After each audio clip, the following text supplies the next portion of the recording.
Abidjan 88.fm. La grande matinale sur Radio Côte d'Ivoire. Numéro 1 sur l'info et le sport. Radio Côte d'Ivoire, les sports d'ici et d'ailleurs.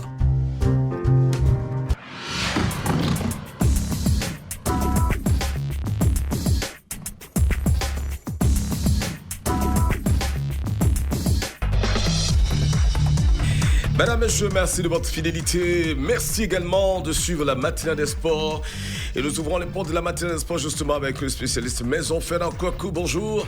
Bonjour à vous Didier, bonjour à tous. Coupe européenne, les étoiles du ballon rond se préparent à briller dans le ciel foot. Dès aujourd'hui, la Ligue des Champions commence ce soir. Et puis en France, Ligue 1, Nice, Marseille a rejoué le 27 octobre. Reste à indiquer le lieu.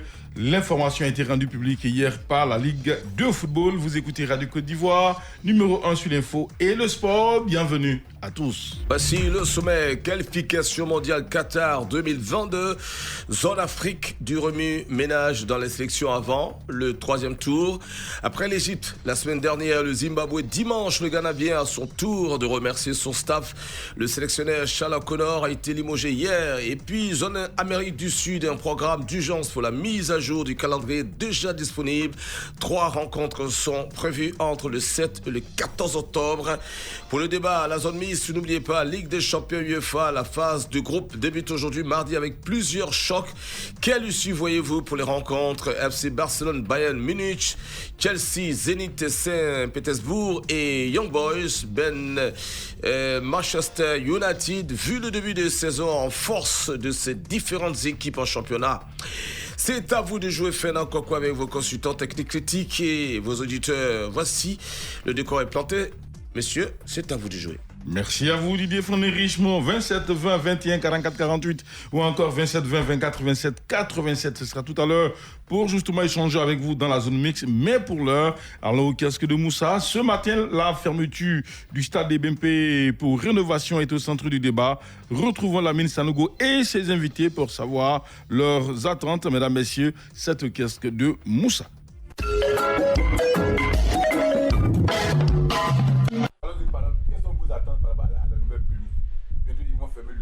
Des BP pour une rénovation.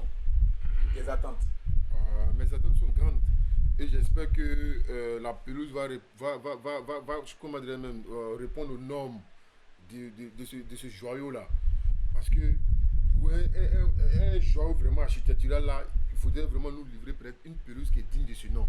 Donc j'ai fait confiance à Madame Youda, qui a décidé de travailler avec des spécialistes, voilà, pour nous donner une très belle pelouse. Bon, donc, ok, Bamba, moi je suis d'accord avec toi. Je sais que Madame Yoda, on a tellement tiré sur elle. Elle va nous produire un bon boulot. La pelouse qu'elle va mettre là, je sais que ça va pas après 2 matchs. Comme Soro l'a dit, il sera fier. Il va tourner même sur la pelouse. Je vais dire à mon frère Eric, on n'a pas tiré sur Madame Yoda. On n'a fait que dire ce qui s'est passé. Madame Yoda nous a donné une pelouse qui n'était pas digne de la Côte d'Ivoire. On a dénoncé ça, on n'a pas tiré sur elle. Non, je ne parle pas du Maintenant, de Moussa. Tout le monde, même en Côte d'Ivoire, mais c'est ce qu'il dit, ils n'ont pas tiré sur elle. Ils n'ont fait que dénoncer le fait qu'elle nous a donné une pelouse qui représente un champ de patates. Oui, Soro, on avance maintenant. Mes attentes par rapport à la nouvelle pelouse, je vais demander ici et maintenant à Madame Dawa Gawala qui s'est saisie du dossier de nous envoyer une pelouse digne de ce nom, une pelouse à l'européenne. Il n'y a rien. Aujourd'hui, le Maghreb, là, quand on regarde les pelouses qui se trouvent au Maroc, en Algérie, c'est des pelouses qui sont aussi en Europe. Pourquoi ne pas le faire encore pour que pour une fois pour toutes, on ait une pelouse qui va durer au moins sur le temps. Que de faire 2 matchs après, on va venir changer. Donc j'attends que la Fédération ivoirienne de football, par le CONO, nous envoie une pelouse en bonne et due forme. Moi, j'aimerais ajouter un peu quelque chose à ce qu'il Sora a dit.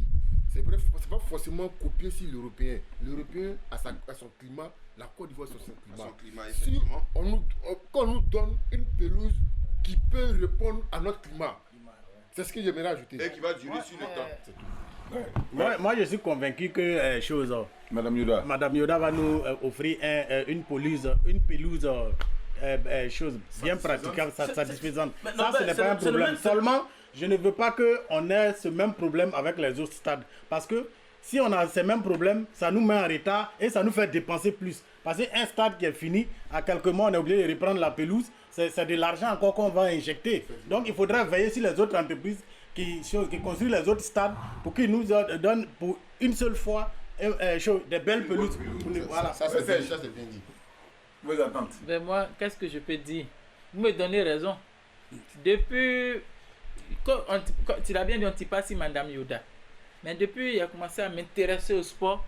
C'est une dame qui a du mal à suivre les chantiers qu'on lui donne. On a vu ici la piscine du tas très vite. Ça a été fermé, refermé, voilà. Mais elle a fait ou pas? Non, doucement, elle a fait ou pas? Mais elle a refait la piscine à 2 fois. Bien. Et voilà. Bagay, la piscine de Bagay a été faite ou pas? Elle a été faite. Bien. Donc c'est la réalisation qui est écrite. Non, moi je n'écris pas pour crier. Je vois avant de féliciter. Allez-y. C'est quoi il se base maintenant pour nous dire que cette pelouse qui vient sera meilleure? Ou bien comment on gère le stade? Est-ce qu'ils sont venus faire une expérience en attendant à côté du stade, sur le stade d'entraînement pour savoir que la pelouse qui vient là va répondre aux attentes? Faut-il employer des gens, les payer permanemment pour arroser? Parce qu'on n'a pas le même climat. On s'en prend des pelouses. Il n'y a pas de financement pour les pelouses. Je ne t'avigilais pas. Papa, vous avez parlé, je vous ai écouté. Vous avez parlé, vous avez écouté. Ta réaction, c'est tout. Ma réaction, je ne crois pas, tant que je n'ai pas encore vu. Moi, je ne suis pas un partisan du Penny, oui. On vous a dit depuis le match à SEC Africa, ce stade-là n'est pas encore fait. On fait 10 ans sur un stade avant de regarder la Coupe de Quand tu fais un travail, il faudrait bien qu'il y ait des personnes qui critiquent ce travail-là. Ça te permet de te perfectionner. On a critiqué la pelouse. On dit la pelouse n'est pas bonne. La dame, elle allait, comment on appelle, la croisée, un autre expert qui est revenu avec une très bonne pelouse. Et elle a dit. On ne peut pas dire une très bonne pelouse. Parce qu'on n'a pas encore vu. On n'a pas encore vu la pelouse. Quand les Chinois nous donnaient le stade, on n'a pas encore vu la pelouse. Donc on reste. On espère. On espère qu'elle sera une bonne pelouse. Voilà. Faut pas dire c'est une très bonne. C'est ce qui la réconforte dans son travail. Vous ne voyez pas vous qualifier. Et puis après, maintenant, vous voulez la justifier. Oui, attends. Mais est-ce que toi, tu as vu pour apporter un commentaire? La pelouse de Bimpe. Le match d'ASEC Africa, c'était gratuit. La nouvelle pelouse n'est pas encore arrivée. On ne peut pas juger quelque chose qui n'est pas encore arrivé. La pelouse, elle n'est pas encore arrivée. Attendez, elle n'est pas encore arrivée. Madame Yoda a dit qu'après notre match, ils vont fermer le stade pour mettre la pelouse. Est-ce que vous avez vu la pelouse? Mais je sais, vous qui êtes journaliste, vous avez vu vous avez touché la pelouse? C'est de quelle matière? Il y a une évolution ou pas? Elle n'a pas encore mis la pelouse. Ils n'ont pas encore posé la pelouse. C'est pas la pelouse que vous voyez. Vous avez demandé nos attentes. Soit nos attentes sont positives, ou nos attentes sont négatives. Qui nous situe? La positivité ou la négativité, c'est tout. Je dis à qui veut entendre que c'est sa dernière cartouche. C'est qui va faire.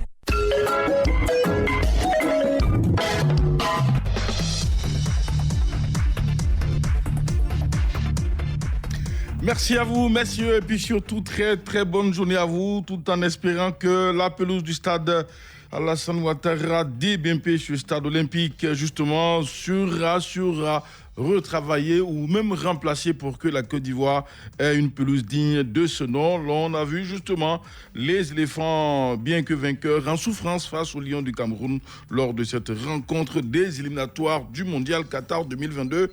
Et ça ne fait pas la fierté de la Côte d'Ivoire. Foot Inter, Fernand Kouakou. Et nous y sommes de plein pied avec justement cette musiquette qui annonce les grands événements. Clémence Cool.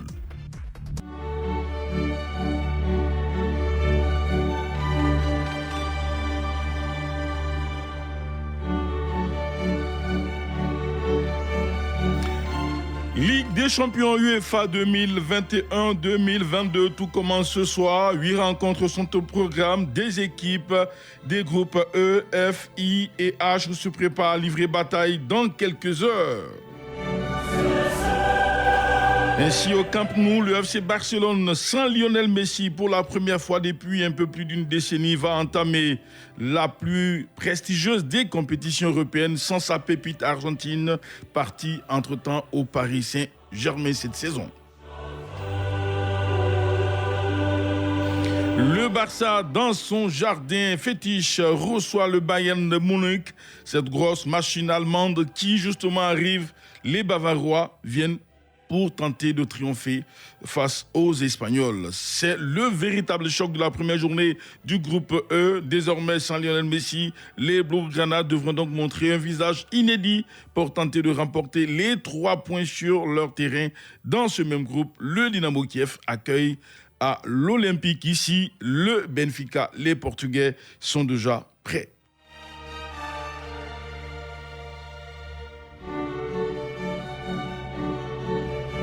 Le groupe G, celui justement de Lille, c'est Lillois qui seront face à l'équipe de Wolfsburg. L'autre machine allemande, c'est au stade Pierre-Mauroy à Lille. Pour ce premier match de la saison dans la compétition, les Lillois doivent retrousser les manches et surtout retrouver leur vivacité et leur équilibre de la saison dernière s'ils veulent prendre les 3 points d'entrée, eux qui sont déjà en souffrance en championnat en France. Lille-Wolfsburg, ce sont des retrouvailles après 2014 en Ligue Europa, marquées par une victoire allemande. Il est bon de dire que Lille, justement, part pour cette campagne. C'est sa 7e dans cette épreuve. L'autre match dans ce groupe, c'est Séville Football Club, RB Salzbourg, au Ramon Sanchez, Pizjuan Zeta Séville.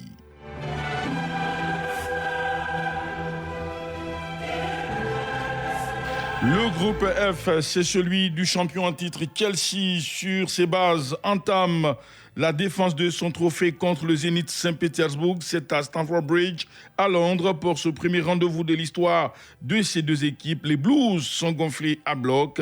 Attention, le tenant du titre marche au super en championnat, 2e de la Premier League, juste derrière l'équipe de Manchester United avec 10 points. Les Blues, pour l'instant, ont gagné 3 matchs sur 4, 1 nul, aucune défaite. Ça fait chaud. 9 buts marqués, un seul concédé avec Thomas Tuchel. C'est une équipe de Chelsea qui marche au super. Dans ce même groupe, à suivre aussi l'autre position, Malmo et Juventus Turin. Cristiano Ronaldo, qui a donc regagné l'Angleterre, va laisser justement les Turinois aller dans ce match sans lui. Attendons de voir ce que ça va donner. Et justement, le Portugais, lui, se retrouve dans le groupe F en compagnie de l'équipe de Manchester United qui se déplace en Suisse face à l'équipe de Young Boys Bern. C'est un match qui, justement, s'annonce chaud puisque déjà la star Cristiano Ronaldo de Manchester United qui retrouve les Mancuniens avec qui il a déjà fait sensation, fait parler la poudre, doublé de Cristiano Ronaldo en championnat il y a de cela quelques jours et ce Cristiano sera sûrement l'attraction ce soir au stade de Suisse à Berne.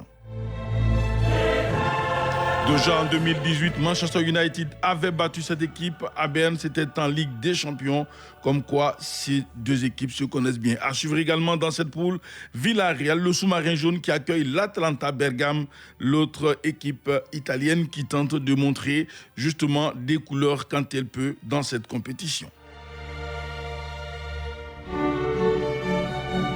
Au total, 8 rencontres ce soir à suivre donc dans cette Ligue des Champions. Pour ceux qui adorent cette compétition, la coupe aux grandes oreilles, tout commence aujourd'hui. Je récapitule pour vous. Groupe E, première journée FC Barcelone, Bayern de Munich, c'est au Camp Nou. Dynamo Kiev, Benfica, toujours dans le groupe E. Dans le groupe F, Young Boys Bern, Manchester United, Villarreal, Atalanta Bergame. Dans le groupe G, Séville Football Club, RB Salzbourg, Lille, Wolfsburg. Et puis dans le groupe H, Malmo, Juventus Turin, Chelsea, Zénith Saint-Pétersbourg. Voici les rencontres qui ouvrent justement cette Ligue des Champions, édition 2021-2022.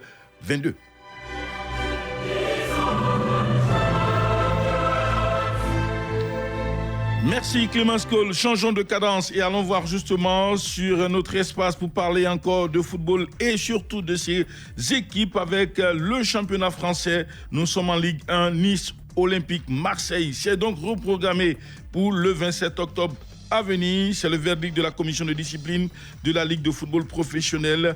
Le match sera donc rejoué, mais cette fois-ci à huis clos. Ce match Nice-Olympique Marseille compte pour la 3e journée de ce championnat français. Il avait donc été interrompu par l'envahissement de terrain des supporters niçois. C'était le 22 août dernier et la Ligue professionnelle a donc décidé de faire rejouer le match. Mais pour l'instant, le lieu n'a toujours pas été indiqué. En Angleterre, la Premier League également était donc encore en attraction hier pour le dernier match de la 4e journée. Everton-Burnley, c'est un match fou, un match renversant puisque Everton justement a réussi à renverser l'équipe de Burnley menée en seconde période par l'équipe de Burnley. Everton va donc revenir dans ce match en l'espace de 6 minutes et marquer 3 buts pour justement rester invaincu, mais surtout recoller aux 3 leaders de ce championnat. C'était fou hier, 60e, 65e, 66e. Everton marque et réintègre le Big Four de ce championnat, juste derrière des équipes telles Liverpool, Chelsea et Manchester United, qui est le leader de ce championnat, avec aussi 10 unités. Pour ceux qui adorent le roi Pelé, justement, il y a de bonnes nouvelles pour lui. Il devrait donc bientôt sortir des soins intensifs. C'est sa fille Kelly Nascimento qui a donc donné l'information du triple champion du monde 1958, 1962 et 1970. Il pourra donc bientôt sortir de l'hôpital Albert Einstein de Sao Paulo, puisque le roi Pelé, qui a donc été opéré d'une tumeur au côlon, se porte mieux et très bientôt il pourra donc regagner son domicile. Nous vous l'avons dit en titre, qualification Coupe du Monde 2022 pour finir. 3 matchs au programme. C'est en octobre en Amérique du Sud. La Confédération sud-américaine, la CONMEBOL, a donc annoncé hier lundi que 3 nouveaux matchs de qualification pour le Mondial 2022 seront donc programmés début octobre pour mettre à jour le calendrier. Il est bon de dire que justement dans cette zone, c'est le Brésil qui domine justement les débats avec un peu plus de 18 points. Et justement, l'on pourra donc retrouver entre le jeudi 7 et le jeudi 14 octobre 3 matchs. On jouera donc le jeudi 7, le dimanche 10 et le jeudi 14 octobre. Le Brésil, qui est donc leader au classement après son sans-faute réalisé lors des 8 premiers matchs, se rendra au Venezuela et puis ensuite en Colombie avant de recevoir l'Uruguay. L'Argentine, deuxième, se déplacera au Paraguay avant de recevoir l'Uruguay et le Pérou. Voici justement les rencontres qui vont se jouer dans cette partie du globe. On aura donc l'occasion de savoir à quand est-ce que sera programmé le match Brésil-Argentine.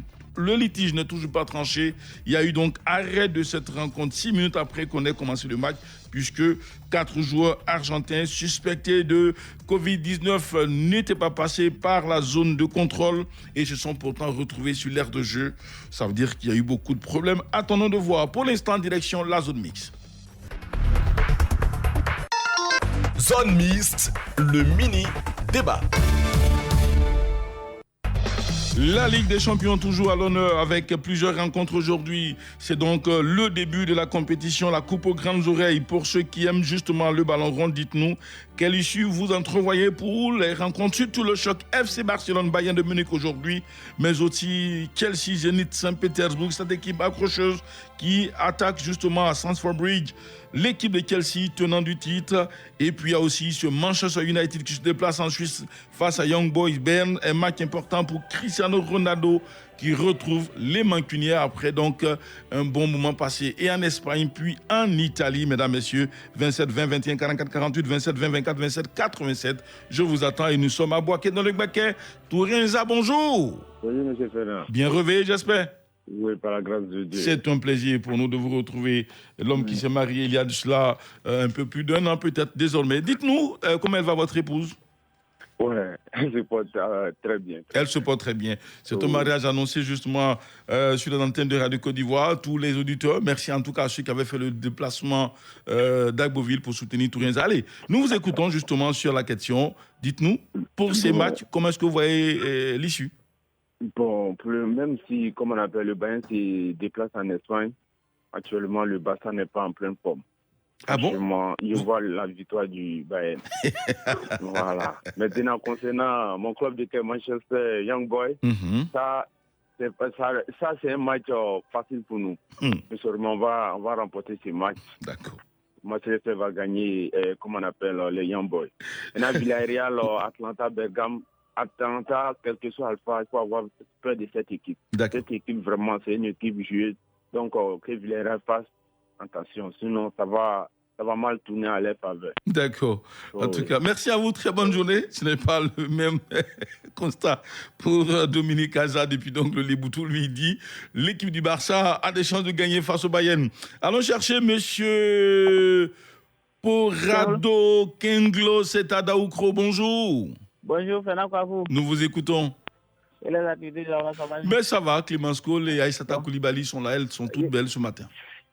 Il s'agit de la dame Clémence Cole tellement qu'elle a donné le Real Madrid. Ah d'accord, non, elle c'est une madrilène à mort. Bon. Donc, vous écoute. Bon, le sujet de United, je sais que non. Vous voulez voir l'attaquant très très dangereux. Cristiano Ronaldo va essayer de faire le différent. Il va chercher à marquer son 135e but. D'accord. Voilà. Donc, c'est ça, j'ai dit non, il est parti sur la faute. Merci à vous. Merci. Allez, portez-vous bien. Merci donc de nous avoir donc communiqué votre chaleur ce matin. Faisons un tour sur le tableau de nos consultants. Il est déjà en ligne, le coach Israël Oussou. Bonjour coach. Bonjour Fernand. Comment vous allez? Ça va très bien Fernand. D'accord. Tout le monde vous attend. Hein. Ce matin, ça va chauffer. Barcelone, Bayern de Munich. Pour vous ce match, ce sera quoi? Allô? Oui. FC Barcelone, Fernand, Bayern de Munich. Écoutez Fernand, je pense que c'est deux équipes qui, en début de saison, montrent de bonnes dispositions. Après, c'est clair que pour moi, le favori reste le Bayern de Munich. C'est clair que je suis barcelonais, mais il faut reconnaître quand même qu'en face, le Bayern de Munich, pour moi, reste le principal favori parce que c'est plus constant là-bas. Il y a une certaine continuité dans l'effectif. C'est pratiquement le même effectif avec les jeunes pousses du centre de formation qui sont montés, qui sont en train de progresser, qui montent en puissance. Par contre, de l'autre côté, à Barcelone, il y a ce renouvellement-là et il y a beaucoup aussi d'incertitudes par rapport à certains joueurs qui, pour moi, jusque-là encore, sont en train de chercher le match pour ce début de saison. Donc, au vu de toute cette analyse-là, je pense que le Bayern reste pour moi le principal favori sur ce match-là. Je crois que ça reste un match de Champions League, c'est le premier match de la poule. Ça pourrait aussi se jouer avec du 50-50. D'accord. Chelsea, Zenit Saint-Pétersbourg, surtout que Chelsea est tenant du titre dans cette compétition. Oui, c'est tout à fait logique de penser que le Chelsea serait favori. Je crois qu'il faudrait quand même se méfier de cette équipe de Saint-Pétersbourg qui pourrait par exemple surprendre cette équipe de Chelsea là si elle est négligente. Donc sinon pour moi, Chelsea aujourd'hui reste une équipe favorite, même pour le titre encore de cette nouvelle édition de Champions League. Donc c'est une équipe pour moi qui est assez forte et qui aujourd'hui avec son entraîneur qui est arrivé avec les joueurs à s'adapter à sa philosophie de jeu. Donc je pense que sur ce match-là, Chelsea pas favori. Lille, Wolfsburg, cette équipe allemande qui est leader dans la Bundesliga devant le Bayern de Munich, face donc à Lille, champion en titre au niveau de la France, mais qui est en souffrance en ce début de saison, même si Yilmaz Burak est toujours présent, le géant turc. Comment est-ce que vous voyez l'issue de ce match? Déjà, vraiment, tu l'as dit toi-même, en début de saison, là, si on prend sur l'analyse de ce qui se passe en championnat, Wolfsburg est carrément assez constant, parmi les premiers en championnat. Par contre, Lille aujourd'hui se cherche, a beaucoup de difficultés à s'imposer. Donc c'est pour moi, il n'y a pas photo pour moi pour ce match. Pour moi, je pense que Wolfsburg va pouvoir notamment faire meilleure figure que Lille. Quoique voilà, ça reste toujours un match de Champions League. Beaucoup de choses peuvent arriver, mais si on part sur la logique de ce qui se passe en ce moment en début de saison dans les différents championnats, pour moi, votre groupe pas favori. D'accord. Merci à vous, coach Israël Oussou, et puis surtout, très bon journal à l'écoute des programmes de Radio Côte d'Ivoire. Demain, on reviendra encore sur la Ligue des Champions avec justement le dénouement de ces matchs, mais aussi les autres matchs au programme. Pour l'instant, avant donc de prendre congé de vous, Clément Skol, permettez qu'on dise aux auditeurs que Charles Akonor n'est plus donc le sélectionneur des Black Stars du Ghana. Il a été limogé hier. Ça fait donc le 3e sélectionneur à être limogé après donc l'Égypte qui a mis dehors Carlos Queiroz, qui a été remplacé par Osam El Badri la semaine passée, et puis le Zimbabwe qui a aussi chassé Zrazko Lagoriski, qui a donc été remplacé. Ce sont les Ghanéens qui ont remercié Charles Akonor, qui est parti avec son staff limogé. Et déjà, il est bon de dire qu'une commission a été donc mise en place pour désigner son successeur sous 72 heures. On attend donc de voir son remplaçant. Ce n'est peut-être pas Jérôme Kouakou, puisque lui, il arrive pour les informations. Merci Clément Skol, merci Aïssata Koulibaly. Je suis Fernand Kouakou. Demain, un autre rendez-vous sur Radio Côte d'Ivoire, numéro 1 sur l'info et le sport.